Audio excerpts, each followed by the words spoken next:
Hey guys, how's it going this afternoon? So, as you mentioned, I'm from EO Austin. We don't get out west enough. You guys throw a hell of a party out here. It's been a lot of fun so far. So Larry Wingett earlier, I know his name has come up a few times, but Larry was holding up a few different signs, and of course the Texas sign that he holds up is "Don't eat the urinal cake." And so I think he asked how many Texans were in here, and there was 2 of us. And at first I scoffed. I was like, urinal cake. And then I thought about it, and I was like, wait a minute, I've had a run-in with the urinal cake.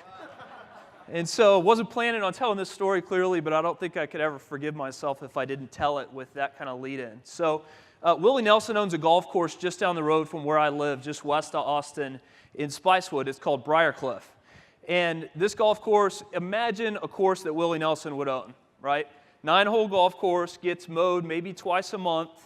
There are no rules at this golf course at all, no rules. You can have a group with 9 carts in it. You can bring kids out there, and there's no expectation that they can't swing an iron on the green or just kind of do whatever they want to. And so, of course, I take my 6 and my 8-year-old sons out there. That's where I've been teaching them how to play clothing optional. You get the drift. And so we get through 9 holes, and my 8-year-old is like, I got to go to the bathroom, Dad. So he and his little brother go into the locker room here at Willie's course. And they're in there for a little while, and then I'm like, all right, well, I got to go, kind of, so I'll head in there. And so I go in there, and it's one of those old, the guys will know what I'm talking about, it's one of those old urinal troughs where to flush it, you've got to crank the handle on it, and then just like a little bit of water will come out the top. And so, I got to go. So I walk up, and I start going, and my 8-year-old runs over, he's like, Dad, that's the sink. And I looked at him, and they thought the handle was the knob. He had washed his hands with the urinal cake.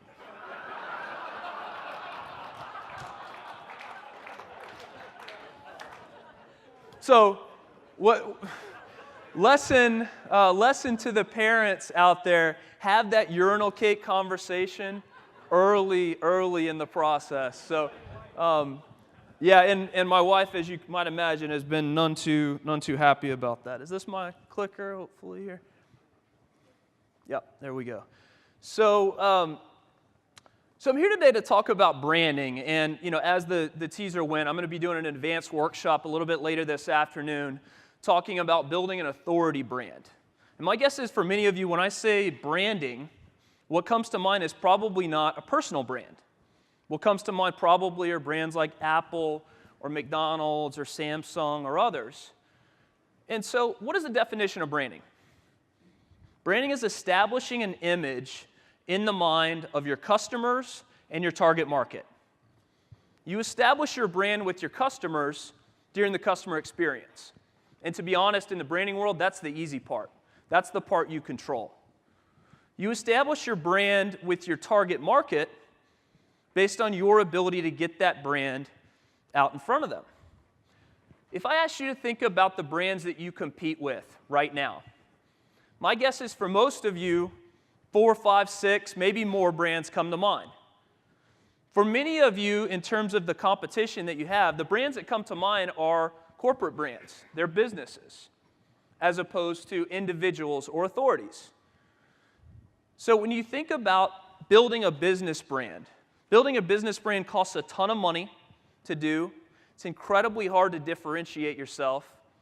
It takes a lot of time to do it right, a lot of dollars.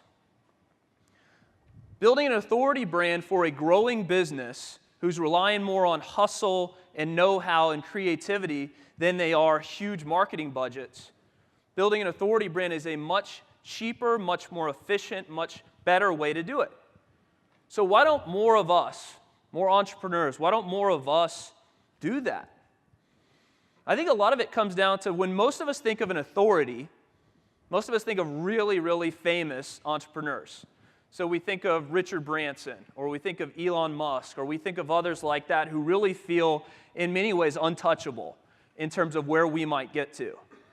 And I think that fear or that thought holds a lot of entrepreneurs back from actually focusing on their own personal authority brand. Because what actually matters more when you're building an authority brand is not building a national brand. It's actually being well known in your niche. So in other words, it is being the person that people look to as the authority on outdoor lighting, the authority on cardiology in Boston, the authority on your particular area of software as a service. When you're seen as the authority in your space, it gives you an outsized advantage over all your competitors. It increases the speed of trust when you've published a book. It increases the speed of trust when you've been featured in Forbes, or you have your own podcast, or you write a regular blog for Inc. It's amazing how much we associate authority with somebody who's published a book. It's really not rational. Any of us, by the end of the day today, could have a book published on Amazon by uploading a Microsoft Word manuscript. But regardless of how easy it is to publish, by the way, that won't be a good book, and it won't be something you actually want to show off to people, but you could do it. What happens when you publish a book? You're seen as the authority. And so if this gives you such an outsized advantage, again, whether you publish a book, whether you write for Forbes, whether you start your own podcast, whether you build your own email list, why don't more of us do it? And the reason why for many people is we don't know how to navigate the changing media landscape. In other words, the opportunities for us to spend time building an audience or building a platform in this current media environment are almost endless. So how do you go out and build a personal brand? I'm going to talk this afternoon about 10 very specific steps, but what I wanted to do during our time together is just talk about 3 of them that I hope will really move things forward for you in case you don't have the ability to come to my particular session. So the first step in building an authority brand is actually to take a step back and understand the changing media environment. So we have entered what we call the age of micromedia.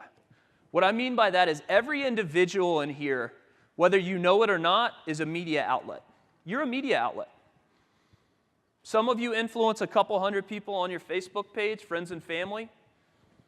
Some of you have an audience in the tens of thousands because you've built a podcast or you've built a blog. But in this space, increasingly, we are media outlets. Okay? Everything you put out on Twitter, on Instagram, on your blog, on your podcast is either adding to your credibility, adding to your authority, or it's detracting from it.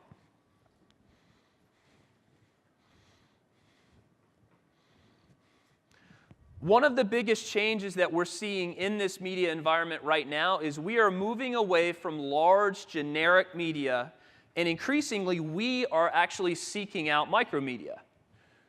So I don't know about you guys, I'm a big Texas Longhorns fan. We got our matchup this weekend. I'm actually flying into Dallas for the Texas OU game, which actually used to be a really big deal back when we were good. But when we were a good team, I used to watch 60 minutes of SportsCenter waiting for the 30-second clip that they would show of the Texas Longhorns highlights. And my guess is for many of you, you're the same way with whatever your favorite team is. We do the same thing, a lot of us are used to, when we read Forbes magazine, when we read Fortune magazine, when we read the New York Times. We would go through the whole thing looking for the 2 articles that were actually focused on our space. And increasingly where we are moving right now are to those outlets that give us entirely what we're interested in. How many podcast listeners in this room? So a lot. I've become a huge podcast guy over the last couple of years. I've got about a 45-minute drive into work, and literally I will get a lesson on the way in and a lesson on the way home from that podcast. It's been the best thing for me professional development-wise that I've done in a long time. And what we're seeing right now is audience members are growing and growing and growing, and the number of people who are actually willing to jump over the perceived obstacle and create a good podcast or create a thoughtful blog are really small, in particular on the podcast side. And so what's happening for people like John Lee Dumas and many others is they are actually building audiences the same way their media outlet does. And many of them are actually reaching more people than what we might think of as traditional media, newspapers, etc. What's interesting, we work with a lot of New York Times bestselling authors, Sally Hogshead, Captain Sullenberger, etc. And what we're seeing more and more from the bigger authors that are coming in terms of what they want, it used to be the Today Show, CNN, Forbes, etc. What they want now? Podcasts. The reason why is because the audience, the loyalty, the connection that's been built with those audiences for the good podcasts are really amazing. And when they hold up a book or when they talk about something on the air, it really moves the needle. What I want you to think about in your particular topic area is there a way, if you kind of take this idea of we've entered the age of micromedia, and you can be more and more successful by thinking like a media executive, like a journalist, rather than a marketer. Okay? So thinking more like a media executive than a marketer, is there an outlet that you could establish where you could kind of push to the side major media and start to go directly to your audience? The old media environment, we had two categories of media. We had rented media, which was buying an ad to get in front of somebody's audience, or we had earned media, which meant you actually earned that interview, or you earned that book review, or you earned your way up on the stage. Okay? Rented media and earned media.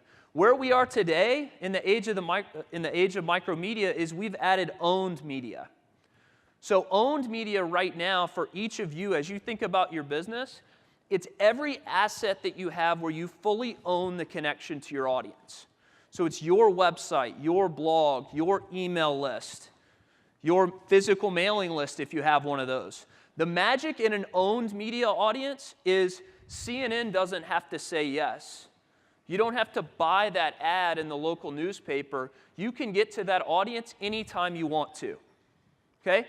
Go back 10 or 15 years, the only way to market a product was either to buy your way onto somebody's stage or earn your way onto it. If those are the only two things you're doing right now, buying ads, and by the way, social media today is rented media. You don't own that real estate. Okay? Facebook's algorithm changed, LinkedIn, they can rip that audience out from you anytime they want to. Okay? If your efforts focus entirely on rented and earned, and you're not building that owned audience, you are spinning your wheels. Okay? Every dollar that you put towards PR, every dollar that you put towards advertising needs to be driving people to an audience that you can use from here forward. Okay? Big, big shift to think about. The second thing that I want to encourage you all to do for yourself is an online brand audit. How many people in here own their name as a website address? All right, everybody else that doesn't own your name, firstnamelastname.com as a website address, I want you to buy it this afternoon. Go to GoDaddy and grab it, okay? For many of you, you're probably saying, yeah, Rusty, I tried a year ago. Somebody's got it already. I've got a really common name. Well, what I would encourage you to do, if you've got a name that is either so common that somebody else is dominating discoverability on your name, or somebody else fully owns that brand online, change your name. I'm serious. What I mean by that is I want you to start using a middle initial. I want you to start using a middle name. You need a brand that you fully own online. Okay? You guys, my guess is many of you have heard of a guy named David Meerman Scott. So David Meerman Scott, my favorite author on this kind of changing world of PR and marketing, he used to be David Scott. David Scott, lots of them out there. And he realized he was going to have a very hard time owning discoverability on that online. So he said, all right, well, I'm going to throw in my middle name. That's going to be my brand on every book cover, on every business card, on every website, and it's going to be consistent everywhere because I can own it. And now if I said, do you guys know who David Scott is? You'd have no idea. But because he's built that brand for himself, he fully owns it. Okay? What I want you all to encourage, or what I want to encourage you to think about, when I started building my business back in 2010, I put everything into the business brand, everything. Shelton Interactive was the name. We were actually acquired by Advantage Media Group earlier this year. But I put my entire focus on the business brand. And what happened when I did that is I became like every other digital marketing and PR firm out there, faceless company that anybody could have started. Okay, I didn't have a differentiating factor. When I started putting more attention around my name, got a book out there, started writing more for bigger business media outlets, I started to elevate the way we were perceived. And it allowed us to really stand apart. So what I want you to think about, in today's media environment, your brand is what Google says it is, okay? For the people who have not yet been your customers. What I mean by that, People who are interacting with you for the first time, my guess is most of them will actually form their first impression of your brand right here, page 1 of Google. Okay? What's crazy is that this is true even when we're meeting somebody in person. I don't know about you guys, but when I've been connected with another CEO to go ahead and go and have coffee with them, I'm in my car before I walk in the door scrolling on Google looking at results, or I'm looking at their LinkedIn page, or I'm trying to take a look at what's there. My guess is you guys do the same thing. And the impression that I've just formed going through those Google results, right or wrong, is going to be incredibly hard for him to change when I meet him in person. Okay? So what I want to encourage you guys to think about is many of your potential customers, many influencers, many potential partners are doing the same thing with you. And if you're not taking seriously the way that you represent your brand online, if you're not starting to think like somebody who wants to be seen as more of an authority in their field versus somebody who, like I was when I started, wanted to be just totally off to the side because I wanted to build this business brand, you are missing opportunities even as we sit here today. Okay? If you don't own your name as a website address, please go buy it. If your name is so common that so many people have it out there and you're not going to be able to own it, think about a middle initial or a middle name. So as part of this online brand audit, one of the things I want you to think about, can you be found? Okay? If I Google your name right now, can you be found? Okay? If not, we're missing opportunities right now. It might be somebody that's referred somebody to you. It might be a customer who's trying to send other people to you. They're not finding you right now by name. We're missing opportunities. So search for your name. The direct search, if we're not getting to owned media, in other words, your actual website, we're really missing out. Okay? For a lot of you, my guess is if I search your name, I'm going to find some local media for you. I might find a place that you've spoken in the past, but I'm probably not getting to an owned media property. And that's a big problem. Okay? We need that website right up there on top. Google says, HubSpot's survey says that 75% of clicks on Google results happen in the first 5 results. If your owned media is not up there, we've got big problems. The other thing I want you to think about, real estate you do control. Okay? Is what I find on your website consistent with what I find on your LinkedIn profile, consistent with what I find on Twitter, etc.? If not, we've got a fragmented brand, and a fragmented brand is not going to produce the kind of consistent, positive, authority-driven image that we want to. Okay? So what I want to encourage you guys to do, again, if you were like me, I didn't look at my LinkedIn page for 4 years after I started the company because I was putting everything. It's one of those cobbler's children sort of things. It's one of those things that I would look at when I was researching a potential hire, a potential employee. I want to encourage you guys, for many of you who don't have a high-ranking website, that LinkedIn profile is probably the first thing coming up in a search on your name. LinkedIn is now offering you more opportunities than ever before, by the way, to build your authority, to build an audience. We're going to go deep on that in the workshop this afternoon. But get visual with that LinkedIn profile. The summary section there, you can link to media, you can put pictures of you giving a speech, etc. So take a look at that. The big thing I want you to think about, the most important thing, can I find you quickly if I search for your name? Again, if not, we've got some work to do. Step 3, respond to that audit. Revise any and all channels that need to be updated. Focus on those platforms that reach your intended audience. For the people in this room, the entrepreneurs in this room, if we are looking to build intentional outbound relationships with journalists, with influencers, with potential clients, with groups, organizations, etc., we're really focusing in within social media on 3 main channels: LinkedIn, Twitter, and Instagram. And we'll talk really specifically about those 3 again in the workshop a little bit later today. The other thing, for those of you who aren't coming to the workshop, and I hope a lot of you do, one of the things I really, really want to hammer home for you to consider in terms of building your micro media audience is a podcast. Okay? For many of our audiences, the demand for podcasts is growing exponentially. We're on the front end of the hockey stick right now. There are very few people that are creating the content. If you're willing to dive in, and it's really not that hard, if you're willing to dive in and do it, you can make up a lot of ground very, very quickly. And so we'll talk a little bit more about that as well. So 4:15 to 5:30 today, I'm going to be in Rainmaker C. We're going to talk through Mastering the New Media Landscape, 10 steps to building a bigger audience for yourself. Again, even if you don't come to that, I hope to see you out tonight. Always good to see other EO'ers. Thanks a lot.